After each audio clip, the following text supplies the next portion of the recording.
Hey, Paul, Yo. what you reading? Oh, I'm reading Hell Riders by Stephen Mensing. Mm. It's my attempt at reading another Western. Is it good? It's okay, but it's not as good as Hell Rider meets the Golem. An old cowpoke went riding out one dark and windy day. Upon a ridge he rested as he went along his way.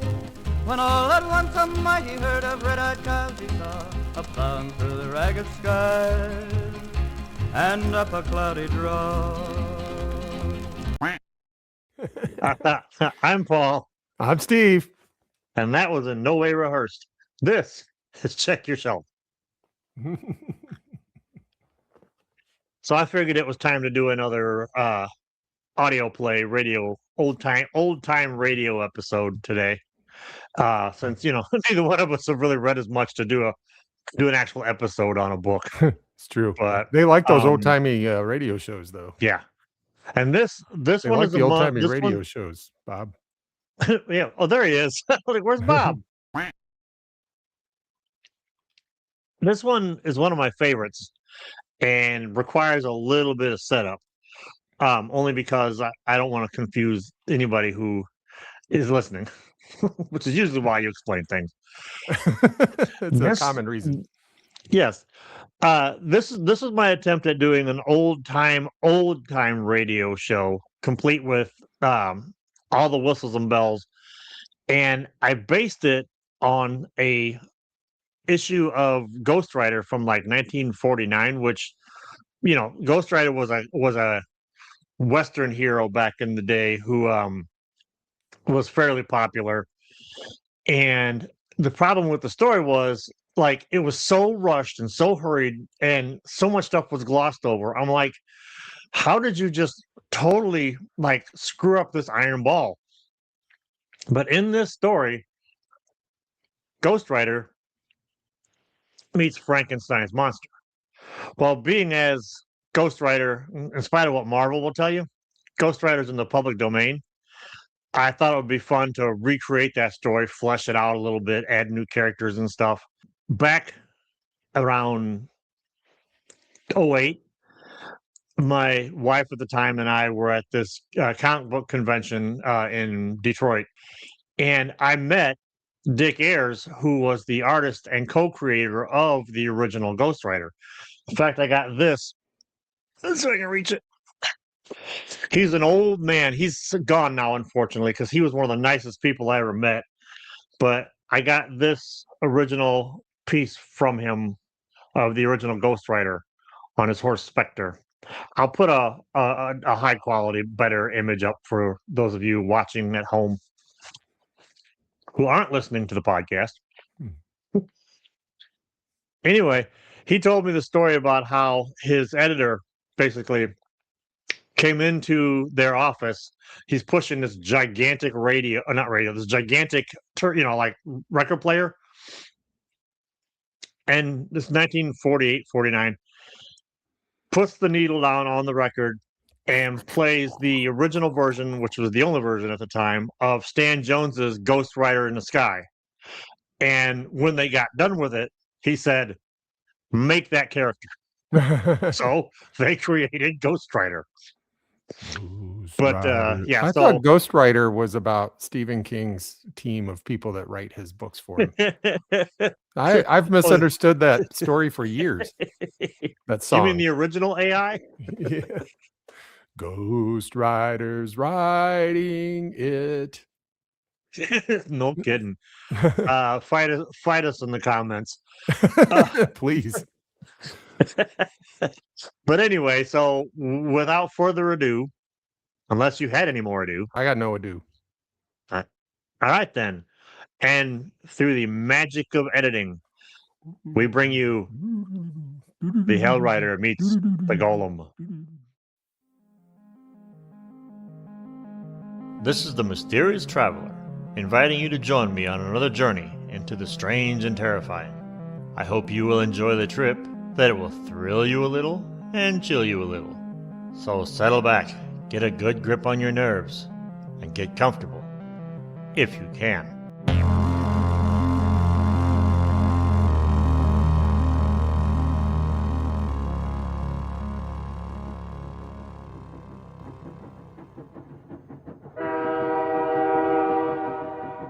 Where are we going? You'll find out when we get there. I hope it's not making you nervous being alone with me in the dark. Darkness stirs strange fears in some men, but truth, they say, is stranger than fiction. Take, for instance, the strange case of a young boy named Billy.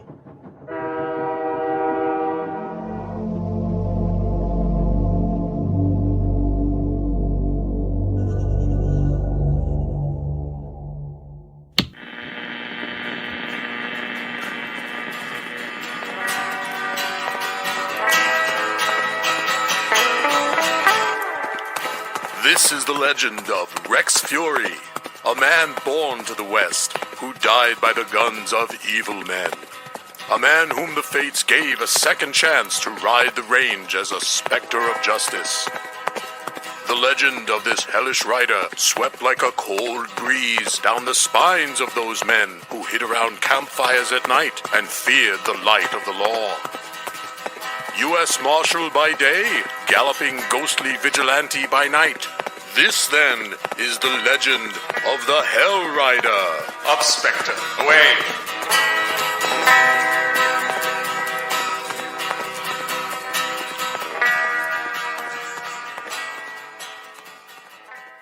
Tonight's tale, Hell Rider meets the Golem. But first, a brief message from the good people at Blue Coal. I'd like to say a few words about health. Over 50% of all family colds can be traced to uneven heat or overheating in the home. So protect your family's health by burning Blue Coal, America's finest anthracite. Then you'll be sure of steady, lasting, healthful heat at less cost. The next time you order fuel, ask for Blue Coal by name. You don't have to get a full supply. Your nearest Blue Coal dealer will be glad to send you a trial ton. Phone him tomorrow. And now, Act 1 of Hell Rider meets the Golem.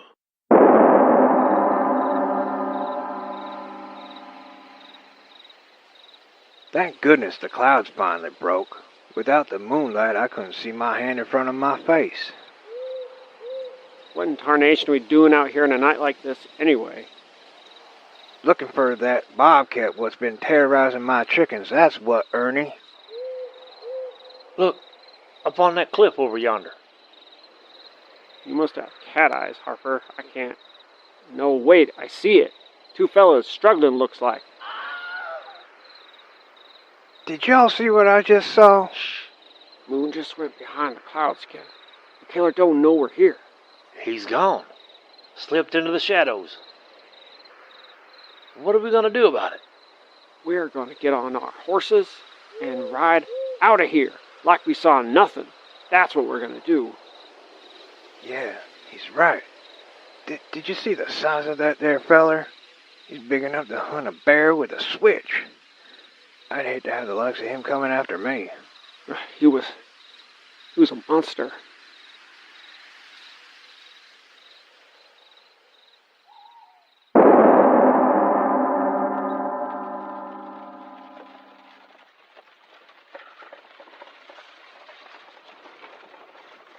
Evening, Marshal. Evening, Sheriff. Your telegraph said you'd be arriving tomorrow. You must have had a fast horse. Tell me, to what does our little boom town owe the honor?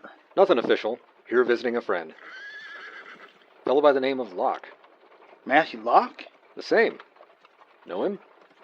Yes, sir. He lives just outside of town. Got himself a little two-story place. Say, what's with the folks around here? Or do they always jump at their own shadows? Everybody's plumb scared, I reckon. Scared? Of what exactly? Well, this has always been a quiet town, Marshal. That is until gold was found up in the hills just over a year ago. Since then, we've had 3 rather unusual murders. Unusual? How?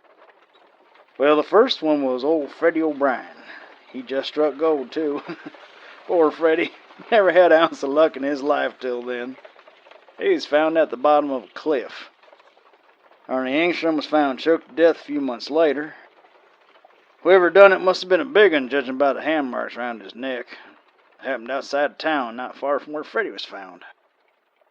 Then there was Dub Harper, not long after. We found him floating downstream, also choked. Looks like the same culprit from marks around his neck. Top it off, folks around here are blowing everything out of proportion thanks to that little foreign fella staying at the hotel. He's got everyone thinking some kind of monsters roaming the countryside, killing folks. 3 bodies inside of a year. Any witnesses? A boy named Billy says he saw a monster run across his farm one night, but he didn't know how youngins are. Sheriff, oh, Sheriff. Ah, Marshal.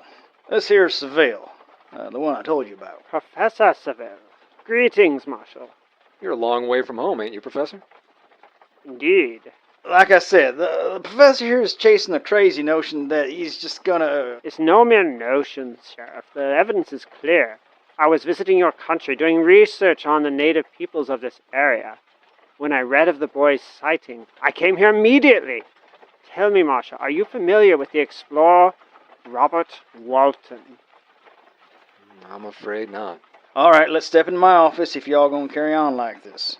No sense getting townsfolk riled up any more than they already are. Right this way, Marshal.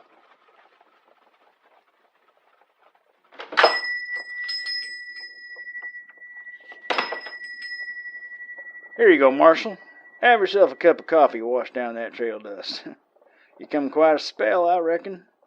How about you, Professor? Or is it tea you'd prefer? Tea, Sheriff, but from the looks of things, I doubt you could accommodate. Now then, you were saying, Professor? Captain Walton was my great-uncle, who, during his explorations of the North Pole, during the last century, kept a correspondence with my grandmother. In his letters he spoke of a rather strange occurrence while their ship was frozen in place among an icy passage. He spoke of a man they found nearly dead from the cold, as well as a giant of a man who they'd seen upon the ice as well. The half-dead man turned out to be a Genevan scientist, and the phantom giant out of the ice, which the Genevan himself called a demon, was his own creation. A golem of flesh and bone, hewn from the bodies of dead men, brought back to life by sciences we may never again understand. What? I told you the story was local, Marshal. Call it what you will, Sheriff, but the description of the monster the boy saw matches the description of the man my great-uncle described in his letters. The letters have been in my possession since my mother's passing, and I have toiled over their every word, till I knew them as I know my own name. Speaking of names, Professor, did this scientist have a name? Frankenstein, Marshal. Victor Frankenstein. We'll be back for Act 2 of Hellrider Meets The Golem, after this word from Ironized Yeast. Sometimes when we're tired, we make mountains out of molehills. We putter around till even the easiest job seems impossible. Now, if you're that tired and pale besides, your doctor may find you have a borderline anemia, resulting from a ferronutritional blood deficiency. Then you need ironized yeast tablets. They help build up your strength by building up your red blood cells. So take ironized yeast tablets to get back your color, your vigor, your driving energy. Ironized yeast tablets.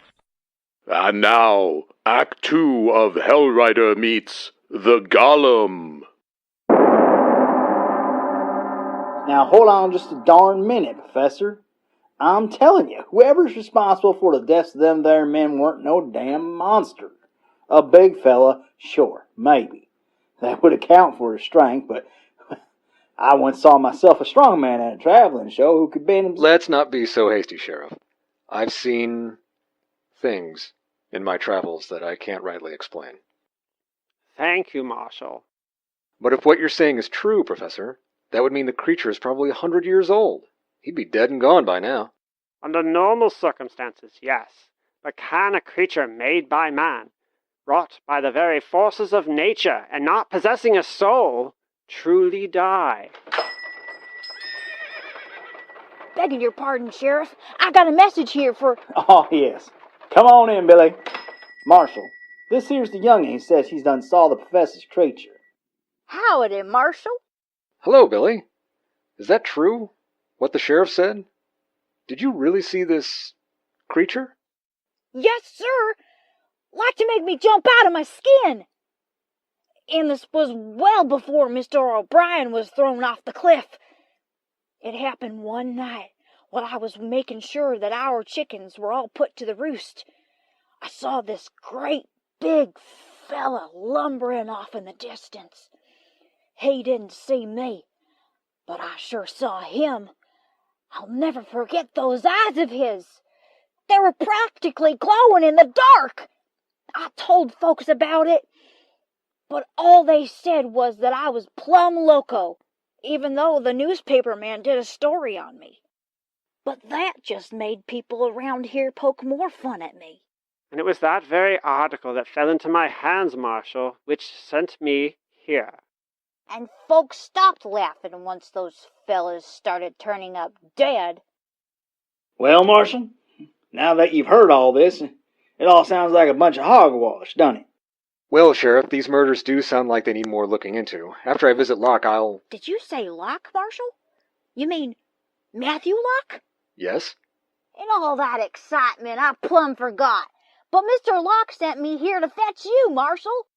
Billy here's sort of our town's unofficial messenger boy. Well, in that case, Billy, won't you lead the way? Professor, it was good meeting you. Will you be staying at the hotel, Marshal?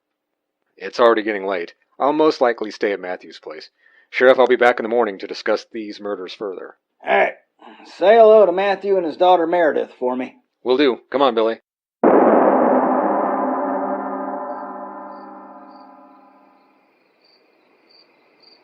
Here we are, Marshal. Told you it wasn't far. Yes, and it's a nice enough night for a walk. My horse could use a rest after our long ride here. Say, is it always so dark? By thunder, Marshal! Someone just threw Mr. Locke out of the second-floor window! Stay back, Billy. No pulse. He's dead. His neck. I said stay back. I'm going in. Wait here, and this time I mean it. Yes, sir.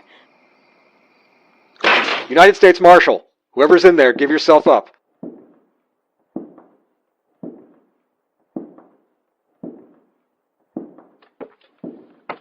Whoever it is, he's still upstairs.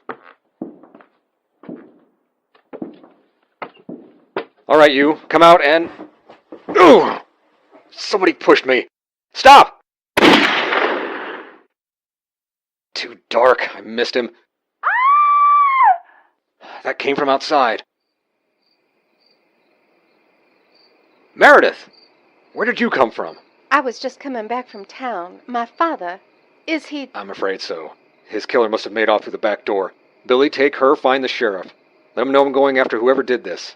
I have a hunch it's the same man who killed those others. Yes, sir. But my father... I'll see to his killer. I promise. Now go. Okay, they're gone. Better duck around the back of the house and... nothing. Whoever it was is gone. Probably headed for those hills in the distance. I'll never catch him on foot.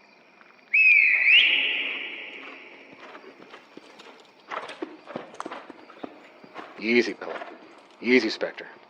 I think it's time for Rex Fury to step aside. And let the Hell Rider ride. Up, Spectre! Away!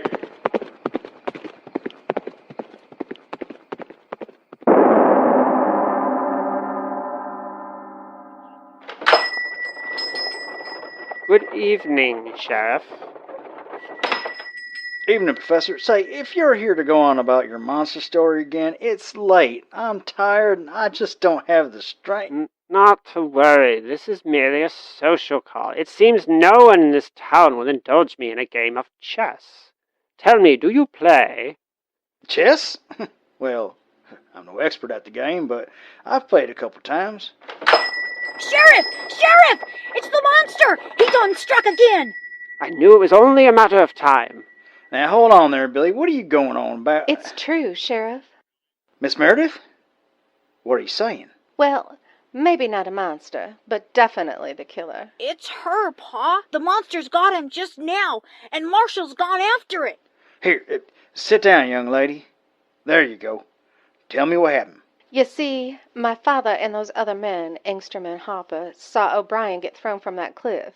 But they were too scared to say anything, especially with Billy's story of a monster on the loose and the stories that the professor here is filling everyone's heads with. I guess the guilt became too much to bear for my father after the others were killed, so he had me telegraph the marshal.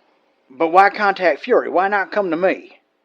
My father and he were old friends from the war. I suppose he was worried someone here in town was committing the murders and didn't trust anyone. Did your father tell you all this? Yes, when he had me send the telegraph the other day. But it was too late, and now my father is... There now, Missy. Here, have some water. Where's Fury now, Billy? I don't really know, Sheriff. He told us to come here, said he'd be after it. He could be anywhere, I reckon. Well, you two stay put. I'll see if I can catch up with the marshal. He can't have gotten too far on foot, and he'll need all the help he can get. So why not get a posse together, Sheriff? That'll take too long, Billy. Besides, if your monster's hiding up in them hills, a posse might be spotted far easier than just one or two men. But my father... I'll see to him, my dear. You? I'm also a doctor of medicine as well.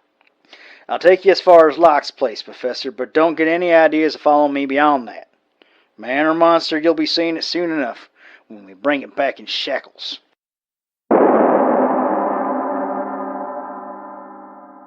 We will return for the third and final pulse-pounding act of Hellrider Meets the Golem after this message from Children's Methamphetamine Vitamins.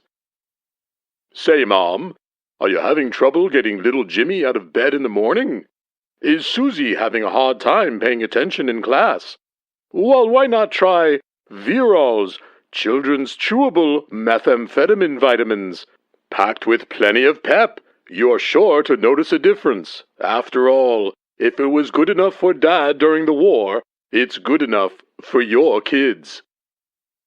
And now, Act 3 of Hellrider Meets the Golem.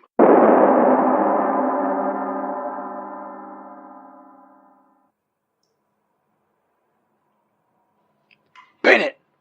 Bennett! Where are you? Here, Sheriff. In the back of the cave.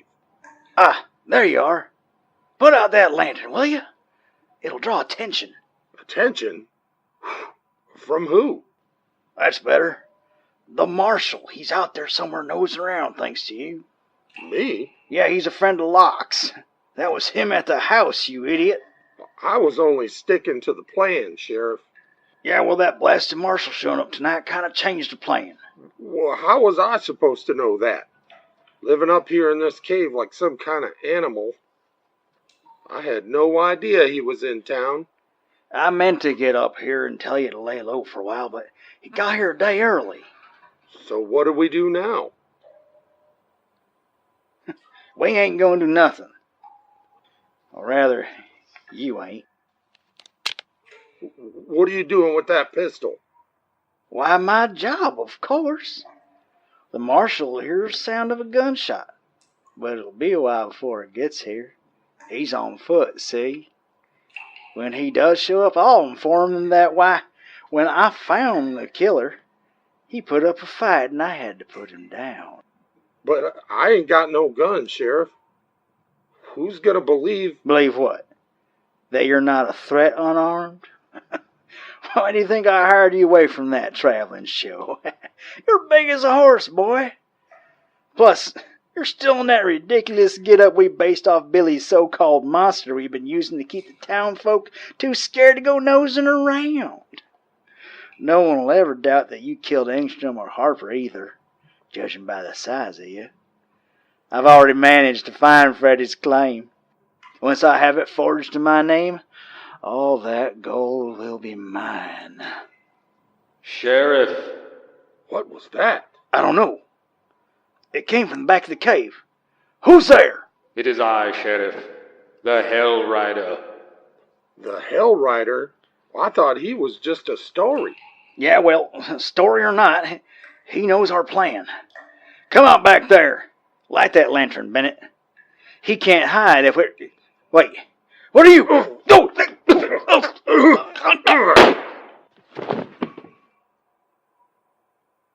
All right. Whoever's back there, the sheriff's dead. And I got the gun now. No! Stay back!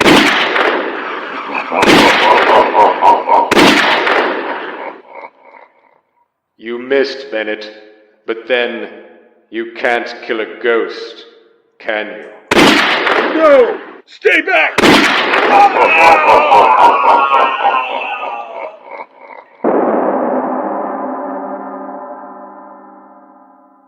So you see, I heard the shots fired, but by the time I found the cave, the sheriff was already dead. And this Harvey Bennett fella, who was dressed like your monster, Billy, was unconscious on the cave floor.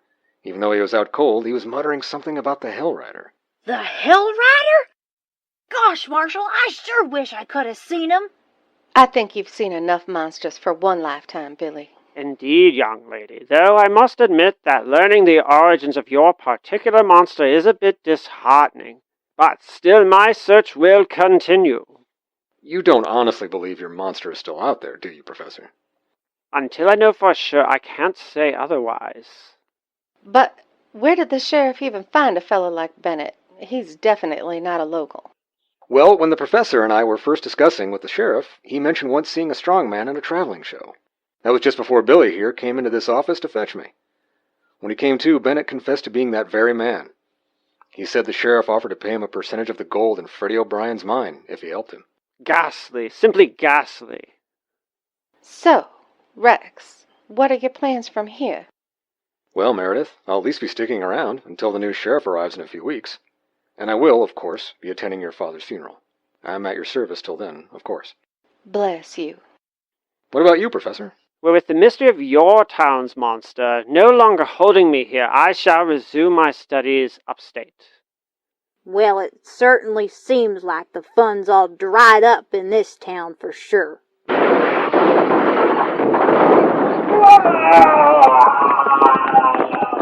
in tarnation? That came from the cell area. It sounded like Bennett. Hurry, Marshall, the keys. Marshall, the wall! It's plumb caved in! Stay back, everyone. Bennett, he's dead. Look at his neck. Well, Billy, it would seem our monster is still afoot. You might not want to be leaving so soon, Professor. And as the Hell Rider rides off into the night, seeking a new adventure, stay tuned for another exciting episode of The Green Llama.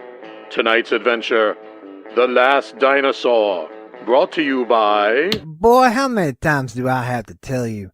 None of these ridiculous radio shows till after your chores are done. But I did my chores, Pa. Did you forget about the chickens? Last we need is some fox to get at them. Oh, gosh, I plumb forgot. Well, boy, get to 'em before some critter does.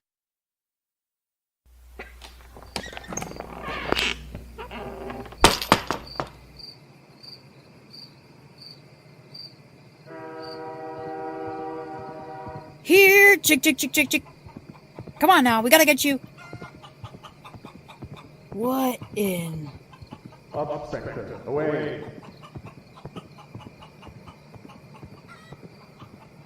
No, it can't be. I must be hearing things. No way I'm telling Pa. He'll ground me from the radio for a month.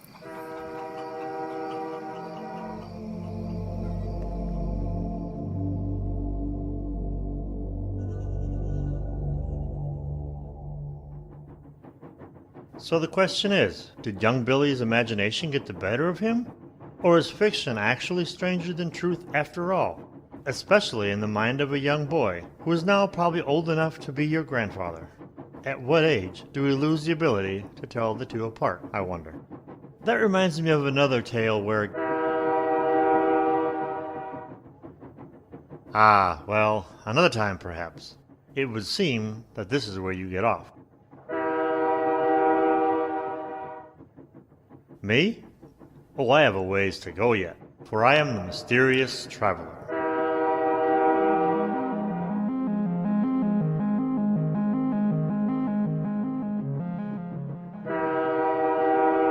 You've been listening to the new Tales of the Mysterious Traveler. The Hell Rider Meets the Golem was written by Paul Schultz, inspired by a story by Ray Crank and Dick Ayers. The Mysterious Traveler and the original story are in the public domain. The new Tales of the Mysterious Traveler and The Hell Rider Meets the Golem are copyright Big Broccoli Studios. This episode stars the voice talents of Nick Havert, John Hutchinson, MP Cavalier, Andy Wright, Emmy Regal, Steve Vinson, Amy Bloom, Superfan James, and Paul Schultz. The Hill Riders theme was created by MP Cavalier. As always, thanks for listening.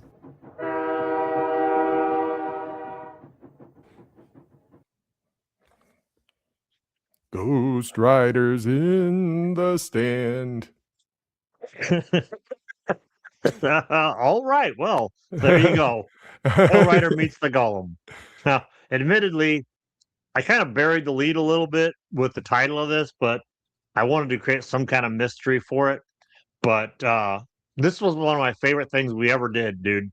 And we had so many people working like on 75 different voices in this thing. It was like my wake-up call. After I did that one, I'm like, you know what? Maybe 3 or 4 voices would be better. I had totally forgotten a lot of it. So when I was re-listening to it to prepare for this, at about 3/4 of the way through, the sheriff comes back in, and I'm like, I wonder why he has a marshal and a sheriff. Didn't he know it'd be easier just to, you don't need both? Oh, never mind. Now I know why you need both. Yes. Yeah. Yeah. It's so good, dude. The effort you put into your death scene is beautiful. So much so I had to use it twice because I just copied the screaming when the wall comes down and crushes him. I just repeated it. Man. Yeah, this was a lot of fun. Ghost is already dead. Don't you know that, son? Yeah. I hope people like it. I think they will. It's a Western. It's very weird. It's got superhero elements, a double cross at the end, a triple cross. And every single person we know. Yeah, everybody we know. Which, I think last time we talked about this, we had people interested. So if you want to write another story with 18 people in it, I think we won't have any trouble finding voice talent. Well, voice. I definitely want to do more in the future, but maybe like not, 5 episodes a year. Yeah. Maybe like 2. Yeah. Because it takes a lot. And yeah, some of the people that have reached out to us are definitely going to get involved in this. Nice. But we'll talk about that more later. Tell us what kind of stories you'd like to hear in the radio dramas, the audio dramas, radio plays. Right. Like, do you want original works? Do you want reworking of, like, say, like old tales, old public domain stories and stuff? Like, I can do either one. I can do either one. What's the matter, Bob? Know. Bob is shaking. What's the matter, Bob? Scared? He's scared. It's okay, Bob. It was a story. It was only fiction. Or was it? All right. Well, I don't think we're going to get any worse than that. Thanks for joining us for this special episode. I'm Paul. I'm Steve. That's Bob. And that's Bob. And the next time you're looking for something to read, check your shelf. An old cowpoke went riding out one dark and windy day. Upon a ridge he rested as he went along his way. When all at once a mighty herd of red-eyed cows he saw, a-plowing through the ragged skies and up a cloudy draw.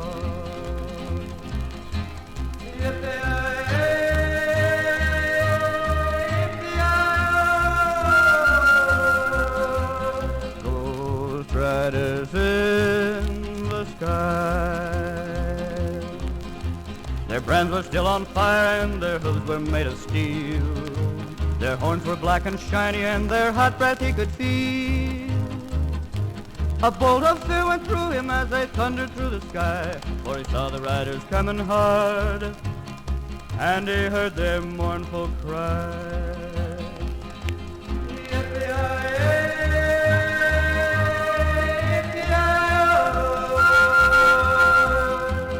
Ghost riders in the sky.